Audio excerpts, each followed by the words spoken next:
মন খারাপ করে না, উদ্বেগ উৎকণ্ঠিত হয়েন না। আল্লাহর উপরে ভরসা করছি আমরা। আল্লাহ তাআলা আমাদেরকে বিগত 15 বছর আমাদেরকে যারা শেষ করতে চেয়েছে, আল্লাহ তাদেরকে শেষ করে আমাদেরকে মানুষের হৃদয়ে যে স্থান করে দিয়েছেন, আশা করি আল্লাহ তাআলা সংসদে আমাদেরকে স্থান করে দিবেন। আজকে বাউফলবাসী কথা বলতে কি শুরু করে নাই যে আগে এক জায়গায় চাঁদা দিতাম, এখন 3 জায়গায় দিতে হয়। বাউফলবাসী তাদেরকে চিহ্নিত করেছে এবং যদি সুযোগ আসে তারা তাদের সমর্থনের মাধ্যমে এর উচিত জবাব তারা সেদিন প্রদান করবে। আসসালামু আলাইকুম ওয়া রাহমাতুল্লাহি ওয়া বারাকাতুহু। আউযু বিল্লাহি মিনাশ শাইতানির রাজীম। বিসমিল্লাহির রহমানির রহিম। আলহামদুলিল্লাহ ওয়াসসালাতু ওয়াসসালামু আলা রাসূলিল্লাহ ওয়া আলা আলিহি ওয়া সাহবিহি আজমাইন।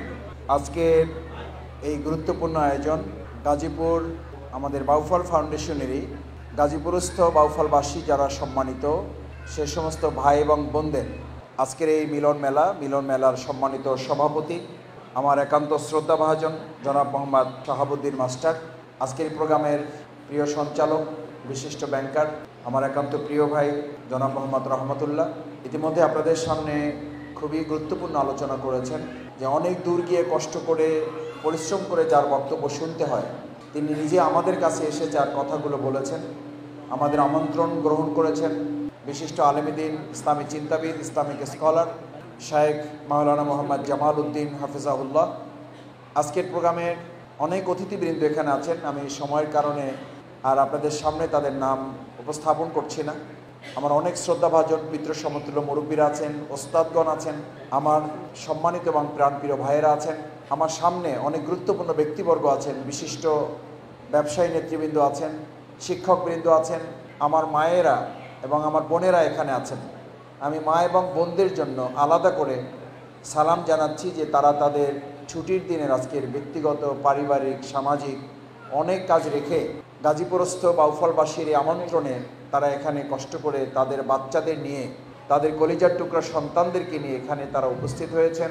শুকরিয়া আদায় করছি তাদের প্রতি, কারণ আমাদের মায়েরা যদি সিদ্ধান্ত নেয়, আমাদের মায়েরা যদি পরিবর্তন হয়ে যায়, আমাদের মায়েরা যদি একটা সমাজ রাষ্ট্র পরিবর্তনের জন্য তারা ঐক্যবদ্ধ হয়ে যায়, তাহলে বলা হয়ে থাকে please give me a good mother, আমাকে একটা ভালো মা দাও, I will give you good nation, তাহলে আমি তোমাদেরকে একটা ভালো বাউফল দেব। তার মানে হচ্ছে ভালো বাউফল পাওয়ার জন্য ভালো বাবা লাগবে না, ভালো মা লাগবে। এই জন্য বাবার একটু আসতে বলছে আর কি। আল্লাহর কাছে দোয়া করি আজকের এই ফাউন্ডেশনের প্রোগ্রাম থেকে আল্লাহ যেন আমাদের সবাইকে তার সন্তুষ্টির জন্য বিশেষভাবে কবুল ও মঞ্জুর করেন। আমরা সকলে বলি আমিন। সম্মানিত ভাই এবং বোনেরা, আমাদের এই মিলিত হওয়াটা শুধুমাত্র দুনিয়ার জন্য যেন না হয়ে এখান থেকে যেন আল্লাহ তাআলা মেহেরবানি করে আমাদেরকে জান্নাতুল ফিরদাউস পর্যন্ত মিলিত হওয়ার তৌফিক হিসাবে এটাকে আল্লাহ তাআলা ওসিলা হিসাবে কবুল করেন। সম্মানিত ভাই এবং বোনেরা, ইমানদারদের জন্য দুনিয়ার জীবনটা এতই অল্প এবং এত শর্ট একটা জার্নি,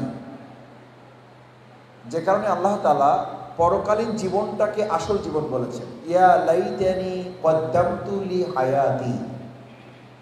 আসলে আমাদের এই জীবনটা হচ্ছে একেবারেই একটা পরীক্ষার জন্য, একটা সময় নির্ধারণ করে দেওয়া হয়েছে। কুল্লাকুম মিআদ, একটা টাইম ফ্রেম ঠিক করে তারপর আমাদেরকে এখানে ছেড়ে দেওয়া হয়েছে। লা ইস্তাখিরুনা আনহু সাআতান ওয়া লা ইস্তাকদিমুন। আপনারা এখানে বাড়ি থেকে এসেছেন, এখানে আমরা এখন আছি, একেবারে বাস্তবে মিলিয়ে নিতে পারেন। আল্লাহ তাআলা বলেন কুল সিরু ফিল আরদ, আমার জমিন তোমরা ভ্রমণ করো, সফরে বের হও। ফানজুরু কাইফা কানা আকিবাতুল মুকাদ্দিবিন, এবং তোমরা দেখো, খেয়াল করো, পর্যবেক্ষণ করো, পর্যালোচনায় নাও, তোমরা চিন্তা করো, গবেষণা করো যে দেখো যারা মিথ্যাবাদী, যারা আমার আয়াতকে, আমার নির্দেশকে, আমার কোরআনকে মানে নাই, জানে নাই এবং সেটাকে উপেক্ষা করেছে, তাদের পরিণতিটা কত ভয়াবহ হয়েছে। আপনারা এখানে যারা এসছেন, আমরা তো বাড়ি থেকে এসছি, বাসা থেকে এসছি, আপনাদের যদি জিজ্ঞেস করা হয় যে এখানে আপনাদের খুব ভালো আয়োজন দেওয়া হবে, অনেক সুন্দর আয়োজন দেওয়া হবে, এই আয়োজন পাওয়ার পরও আপনারা কিন্তু একটু পরপরই এখন জানতে চাচ্ছেন ভাই খাবার কখন, আমরা ফিরবো কখন। হয় মেসেজ দিচ্ছেন, না হলে জিজ্ঞেস করছেন, না হলে মনে মনে ভাবছেন না ভাবছেন না? কারণ এই জায়গাটা যত ভালোই হোক, এটা কি আমাদের আসল ঠিকানা? আমাদের আসল ঠিকানা কোথায়? ঢাকা, গাজীপুর, মানে এই দুনিয়ার দৃষ্টিতে। এখানে আমরা কি করতে এসেছি? বেড়াতে এসেছি, ঘুরতে এসেছি। যত ভালো জায়গায় হোক, হতে পারে আমাদের যেইটা আসল বাড়ি সেটার চেয়ে হয়তো এই জায়গাটা একটু এখন ভালো লাগতেছে, হইতে পারে না? তার মানে কি এই যে এখানে এমন কেউ আসছেন যেহেতু কর্তৃপক্ষের সাথে আলাপ করে বলতেছেন যে ভাই আমার এখানে জায়গাটা ভালো লাগছে, আমি এখান থেকে আর যেতে চাই না, আমি এখানে থাকতে চাই, এই কথা যদি কেউ বলে, এটা কি বুদ্ধিমানের পরিচয় হবে না বোকামির পরিচয় হবে? এইটা যদি বোকামির পরিচয় হয়, তাহলে আপনি ছিলেন জান্নাতে, এসেছেন দুনিয়াতে এরকম একটা সফর হিসাবে। ইটস অ্যাবসলিউট সফর। রাসূল করিম সাল্লাল্লাহু আলাইহি সাল্লামকে জিজ্ঞেস করা হয়েছে মানুষের দুনিয়ার পরিচয়টা কি? কুন ফিদ দুনিয়া, তোমার দুনিয়ার পরিচয় এইভাবে নাও। আল্লাহ রাসূল সাল্লাল্লাহু আলাইহি সাল্লাম বলছেন দুনিয়ার পরিচয়টা এভাবে নাও, কুন ফিদ দুনিয়া আবিরে সাবিল, এমন ভাবে নাও এটা একটা সফর। এটা তুমি একেবারে একজন সাধারণ মানুষ কোনো কিছু ছাড়া যেমন সে সফরে বের হয়, ঠিক সেরকম একটা সফর তোমার। গরিবে আও আবিলে সাবিল, তুমি একজন গরিব মিসকিন, তুমি একজন ফকির এবং তুমি একজন পথিক। এটা যেমন দুনিয়ার পরিচয়। আপনি এখানে এসছেন, আসার সময় নিশ্চয়ই বাসায় যা ছিল সব কিছু নিয়ে এখানে এই জন্য এসছেন যে আসছেন যেহেতু আর যাবেন না, এরকম চিন্তা করে কেউ এসছেন? প্রত্যেকে আসার সময় জিজ্ঞেস করছেন ভাই যাবো যে, ফিরবোটা কখন? কারণ আপনি জানেন যেখানে যাচ্ছেন এটা থাকার জায়গা না, ওখান থেকে অবশ্যই কি করতে হবে? ওয়া ইলাইনা লা তুরজাউন, তোমাদেরকে অবশ্যই আমার যেখানে পাঠিয়েছ ওখান থেকে ফিরে আসতে হবে। ভাইয়েরা, আমার বোনেরা, মায়েরা এখানে আছেন, আল্লাহ সুবহানাহু ওয়া তাআলা সেই জন্য কোরআনে স্মরণ করাচ্ছেন এই কথাটা, আফা হাসিবতুম আন্নামা খালাকনাকুম আবাসা ওয়া আন্নাকুম ইলাইনা লা তুরজাউন। মানুষেরা এটা যেন মনে না করে আফা হাসিবতুম আন্নামা খালাকনাকুম আবাসা, আমি এমনি এমনি তাকে সৃষ্টি করেছি, দুনিয়াতে পাঠাইছি, খাবে দাবে ঘুরবে, এরপর আমার কাছে তাদেরকে ফিরে আসতে হবে। অর্থহীন কাজে আমাদেরকে এখানে পাঠানো হয় নাই, আমাদেরকে একটা অর্থপূর্ণ কাজ দেওয়া হয়েছে, একটা দায়িত্ব দেওয়া হয়েছে। সেই দায়িত্বটা কি? আবাসা ওয়া আন্নাকুম ইলাইনা লা তুরজাউন, তোমাদের অর্থহীন কাজ এবং অর্থহীন ইবাদতের জন্য আমি তোমাদেরকে পাঠানো হয়নি। ইবাদতটাও অর্থপূর্ণ, কাজটাও অর্থপূর্ণ। সেই অর্থপূর্ণ কাজটা কি? সেই অর্থপূর্ণ ইবাদতটা কি? ইবাদতটা হচ্ছে মানুষকে যখন পৃথিবীতে পাঠানো হয় তখন আল্লাহ তাআলা বললেন ফামান তাবিআ হুদায়া, আমি একটা হেদায়েত, একটা রোড ম্যাপ, একটা গাইডলাইন আমি তোমাদেরকে সাথে দিয়ে দিয়েছি। সম্মানিত ভাইয়েরা বোনেরা, এই যে ছোট্ট একটা মোবাইল আমরা কিনি, সাথে একটা গাইডলাইন, সাথে একটা রোড ম্যাপ, সাথে একটা ইনস্ট্রাকশন থাকে না? থাকে না? ওইটাকে আমরা কি বলি? ক্যাটালগ বলি। কি বলি? ক্যাটালগ বলি। একটা দেশটার সাথে যদি একটা ক্যাটালগ থাকে, তাহলে মানুষকে আল্লাহ পৃথিবীতে পাঠিয়েছেন যে সম্পর্কে আপনার আমার কোনো ধারণা নাই, সেই জায়গায় আমরা কিভাবে চললে ভালো হবে, কিভাবে চললে খারাপ হবে, সেই ক্যাটালগ কি আল্লাহ সাথে দিয়েছেন না দেন নাই? সেই ক্যাটালগের নাম কি? সেই ক্যাটালগের নাম কি? আমার মায়েরা, আমার বোনেরা, যে কোরআনকে আমাদের চেয়েও বেশি ভালোবাসেন এই জন্য বলছি, আমাদের ভাইয়েরাও ভালোবাসেন, কিন্তু আমাদের বোনেরা সাধারণত কোরআনের প্রতি আমাদের চেয়ে তাদের দুর্বলতা আরো অপেক্ষাকৃত বেশি। তারা এটাকে পছন্দ করেন, পড়েন, জানেন, বুঝেন।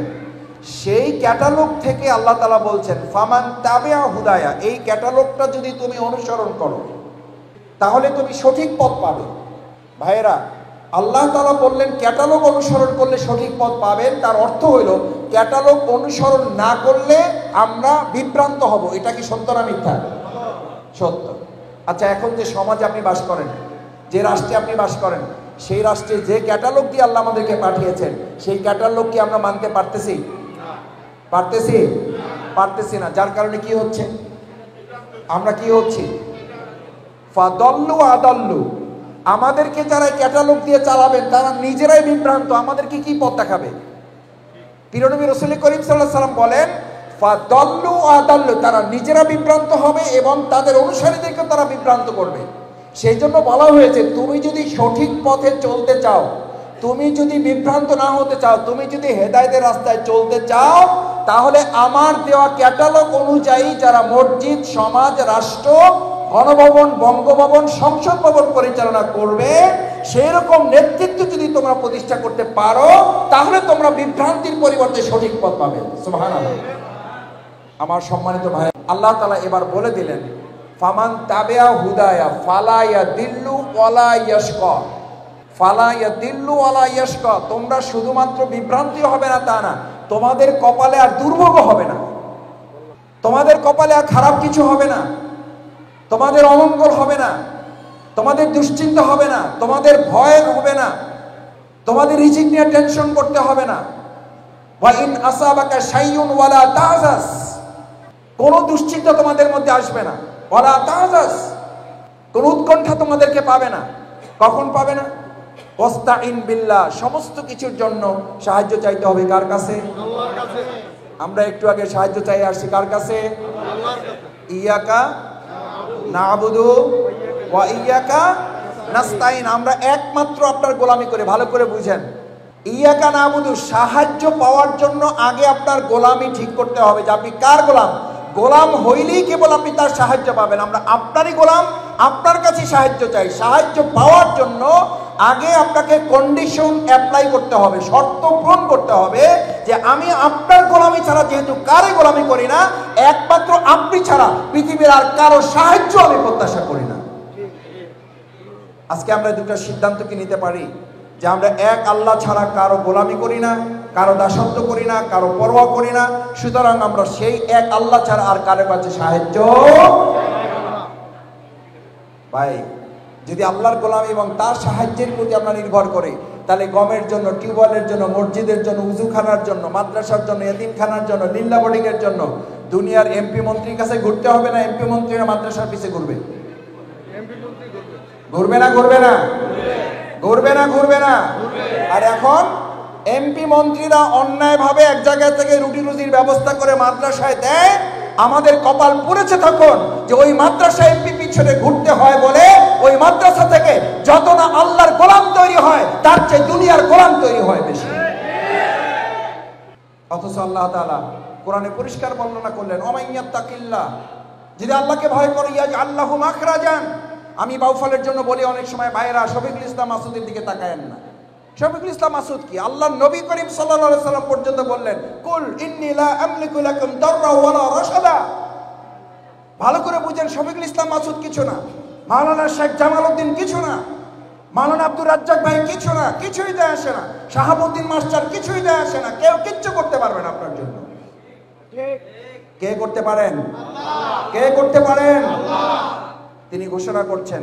আল্লাহ রাসূল সাল্লাল্লাহু আলাইহি সাল্লামকে কাফির মুশরিকরা সেই সময় বলতো, মুহাম্মদ, তুমি আমাদেরকে ঈমানের কথা বলো, আগে আমাদের পেটের খবর, আগে আমাদের ব্যবসা, আগে চাকরি, আগে দুনিয়ায় সাজ সরঞ্জামের ব্যবস্থা করো।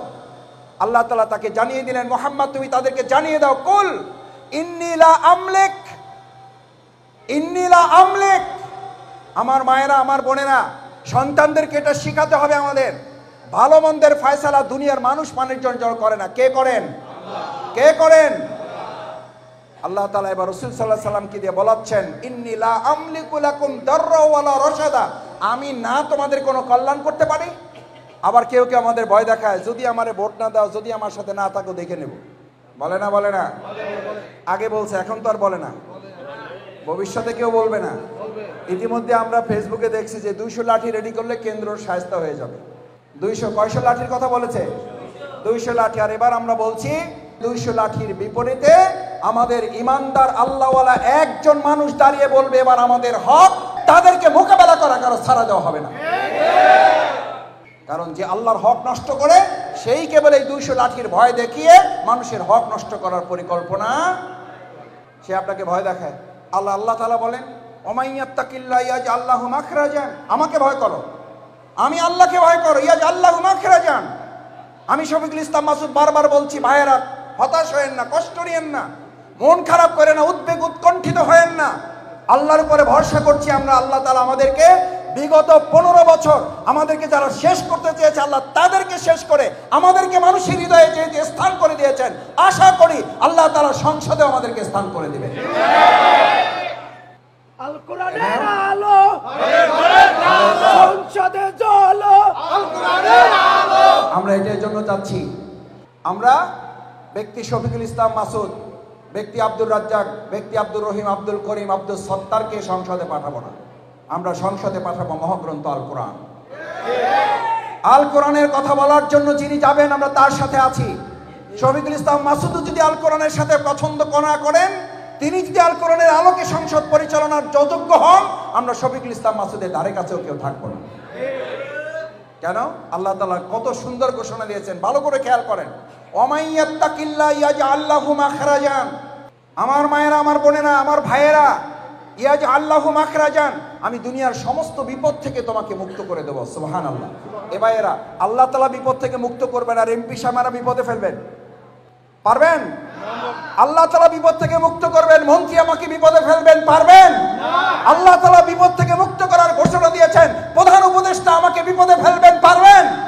নাকি বরং ওই উপদেষ্টাই বিপদে পড়ে আল্লাহর কাছে মাস বানা চাইবেন? চাইতে পারেন না? কতক্ষণ লাগে? আলেমদের সাথে বেয়াদবি করেছেন, ওই সরকারের আমলে আমাদের কথা বলার সুযোগ ছিল না। আল্লাহ নিজ দায়িত্বে ওই সমস্ত মন্ত্রী প্রতিমন্ত্রীদের সাহায্য করছেন না করেন নাই? এটার জন্য কি সরকার পতন লাগছে? লাগে নাই। আজকের এই সময়ও ইসলাম এবং আলেমদের বিরুদ্ধে কথা বলার লোক আছে না নাই? এই কথা বললে বলে যে মাসুদ ভাই সম্পর্ক তো আগে ভালো ছিল, এখন তো সম্পর্ক খারাপ হয়ে যাচ্ছে। আপনি শরিয়া আইন মানবেন না, পরিষ্কার কথা ভাই, ভালো করে বুঝেন। আপনি একদিকে বলবেন শরিয়া আইন মানেন না, আর একদিকে আপনি পীরের দরবারে গিয়ে হুজুরের সাথে টুপি মাথায় দিয়ে আপনি নামাজ পড়বেন। এটা চিরতরে মুনাফিকি ছাড়া আর কিচ্ছু নয়। এটা মুসলমানদের সাথে বেঈমানি করার কিচ্ছু নয়। এই বেঈমান এবং মুনাফিকদের আগামী দিনে বাংলাদেশে জায়গা দেওয়া হবে না। আপনাকে পরিষ্কার বলতে হবে, আপনি আলেমদের সাথে মিশেছেন, আপনি শরীয়তের আইনের ভিত্তিতে দেশ এবং রাষ্ট্র পরিচালনা করবেন। আর যদি তা না করেন, তাহলে বলতে হবে আলেমদের সাথে, এই কোরআন সুন্নাহর সাথে আমার কোনো সম্পর্ক নাই। সাহস থাকলে তা বলুন। এটা তো আমাদের বাপের কথা না, এটা আমাদের মুখের কথা না, এটা আল্লাহ সুবহানাহু ওয়া তাআলার কথা। ওয়াইয়াত্তাকিল্লাহ ইয়াজআল লাহু মাখরাজান। আমাকে ভয় করো, মন্ত্রী এমপি পুলিশ প্রশাসন কাউকে ভয় করো না, কোনো দল নেতাকে ভয় করো না, আমাকে ভয় করো, আল্লাহকে ভয় করো। ইয়াজআল লাহু মাখরাজান, আমি সমস্ত বিপদ থেকে তোমাকে শুধু মুক্তই করব না, ওয়া ইয়ারযুকহু মিন হাইসু লা ইয়াহতাসিব, এমন জায়গা থেকে তোমাকে রিজিকের ফয়সালা করে দেব যা তুমি কোনোদিন কল্পনাও করো নাই। কার ঘোষণা? আল্লাহর ঘোষণা। সম্মানিত ভাই এবং বোনেরা, আমি আপনাদেরকে শেষের দিকে যে দুটো কথা বলতে চাই। আমাদের প্রিয় বাউফল গত 2 দিন আগেও দীপার সাথে আপনারা দেখেছেন, সেখানে আমাদের একটা অটোরিকশা, একদম নিরীহ প্রকৃতির একটা গরিব ছেলে, নিরীহ প্রকৃতির একটা গরিব ছেলেকে হত্যা করা হয়েছে। কে করেছে? ইতিমধ্যে পত্র পত্রিকায়, সামাজিক যোগাযোগের মাধ্যমে আপনারা জানছেন না জানেন না? জেনেছেন। কেন, কি জন্য হত্যা করা হলো? আজকে যদি হাতে এতটুকু ক্ষমতা আসার আগেই যদি রাস্তাঘাটে এরকম হত্যা খুনাখুনি শুরু হয়ে যায়, তাহলে তো বাউফলবাসী জানতে চায় যে আপনাদের হাতে ক্ষমতা তুলে দিলে শুধু আমরা না, আপনাদের নিজ দলের কর্মীরাই আপনাদের কাছে নিরাপত্তা পাবে না। আমাদের দেশে এরকম দল আছে না নাই? নিজের দলের কর্মীরা নিজের দলের হাতে খুন হয় না? হয় না? মারামারি হয় না? হয় না? হবে না? হয়েছে? হয়েছে না হচ্ছে? আপনি দেশ শৃঙ্খলিত করবেন কখন? আপনার নিজের দলই তো শৃঙ্খলা নাই। আরে ভাই, আপনি বাউফলবাসী নিরাপদ করবেন কখন? আপনার দলেই তো নিরাপত্তা নাই। আপনি 4.5 লক্ষ মানুষকে নিরাপদ করবেন কখন? সুরক্ষা দিবেন কখন? আপনার দলের মধ্যেই তো সুরক্ষা নাই। আমি এই কথা যদি জামাত ইসলামীর জন্য হয়, আপনি জামাত ইসলামীকে ধরেন। এটা যদি শফিকুল ইসলাম মাসুদের দলের হয়, আপনি আমাকে ধরেন। বাস্তবে আলোচনায় আসেন। আজকে বাউফলবাসী এই কথা বলতে কি শুরু করে নাই যে আগে এক জায়গায় চাঁদা দিতেন, এখন 3 জায়গায় দিতে হয়? তারা কারা? বাউফলবাসী তাদেরকে চিহ্নিত করেছে, এবং যদি সুযোগ আসে তারা তাদের সমর্থনের মাধ্যমে এর উচিত জবাব তারা সেদিন প্রদান করবে। কারণ 2024 সালের 5ই আগস্ট, জুলাই আগস্টের গণঅভ্যুত্থানের মাধ্যমে আমরা কি এক চাঁদাবাজ থেকে আরেক চাঁদাবাজে যাওয়ার জন্য জীবন দিয়েছে আমাদের ভাইয়েরা? বাউফলে 6 জন ভাই শহীদ হয়েছে, 200-র উপরে ভাইয়েরা আহত, বঙ্গুত্ব বরণ করেছে। আমার তরুণ যুবকেরা এখানে আছে আহত অবস্থায়। তাহলে আমাদের এই বাউফলকে আবার কেন পিছনের দিকে নিয়ে যাওয়া হচ্ছে? কেন এক চাঁদাবাজ থেকে আবার 3 জনকে চাঁদা দিতে হচ্ছে? কেন আমাদের হিন্দু ভাই বোনদের জমি দখল করার জন্য কেউ আবার উঠে পড়ে লেগেছে? কেন আমার অটোরিকশাওয়ালা ভাইকে হত্যা করা হলো? কেন এখন এলাকায় এলাকায় মারামারি, খুনাখুনি, রাহাজানি শুরু করে দেওয়া হলো? কেন দখল করতে গিয়ে এক দল আর এক দলের নিজেদের মধ্যে গ্রুপিং করে নিজেরা মারামারি করে সেখানে একটা রক্তাক্ত পরিবেশ তৈরি করলো? কেন? এই সমস্ত কেনর জবাব হচ্ছে, আল্লাহকে ভয় না করলে তাদের মধ্যে দুনিয়ার আর কোনো ভয় কাজ। আমার ভাইয়েরা এবং বোনেরা, আমি শুধু একটা কথা বলে শেষ করতে চাই, একটা আবেদন রেখে। এই যে একত্রিত আমরা হয়েছি, এই যে আপনি কষ্ট করেছেন, স্যাক্রিফাইস করেছেন, ডেডিকেশন করেছেন, আজকের আহ্বান এখানে সাড়া দিয়েছেন। আগামী দিনে বাউফলবাসী যদি আপনাদের কাছে এই একই আহ্বান রাখে যে আমরা ইসলামের জন্য, কোরআনের জন্য, আল্লাহর জন্য, জান্নাতে একত্রিত হয়ে যাওয়ার জন্য, রাসূল সাল্লাল্লাহু আলাইহি ওয়াসাল্লামের হাদিসটি মনে রাখার জন্য, যে তোমরা যদি সকাল থেকে দুপুর, দুপুর থেকে বিকাল, বিকাল থেকে সন্ধ্যা কামারের সাথে অংশগ্রহণ করো, তাহলে মাথা থেকে সুগন্ধ না দুর্গন্ধ আসবে? সুগন্ধ না দুর্গন্ধ? তোমরা যদি একটা আতরের দোকানে সকাল থেকে সন্ধ্যা পর্যন্ত অংশগ্রহণ করো, তাহলে তোমাদের গা থেকে সুঘ্রাণ না দুর্গন্ধ? আপনি আতর কিনতেও পারেন নাই, তাতেও অসুবিধা নেই, আপনার থেকে সুঘ্রাণ আসবে। সেজন্য আল্লাহ তাআলা নির্দেশ দিচ্ছেন, কুনু মা'আস সাদিকিন, তোমরা সত্যবাদীদের সঙ্গী হও, তোমরা ভালো মানুষদের সঙ্গী হও। দুনিয়াতে তোমরা ভালো মানুষদের সাথে থাকো, আমি আল্লাহ কিয়ামতের দিন ভালো মানুষদের সাথে হাসর করাবো। ওই লোকগুলোকে মিলে ওয়ান কলিবু ইলা আহলিহি মাসরুরা, একটা পরিবার যেমন আজকে আমরা বাউফল একত্রিত হয়েছি, আল্লাহ তাআলা কিয়ামতের দিন হিসাব সহজ করে পুরো পরিবার শুদ্ধ আমাদেরকে আল্লাহ জান্নাতে দিবেন। সুবহানাল্লাহ।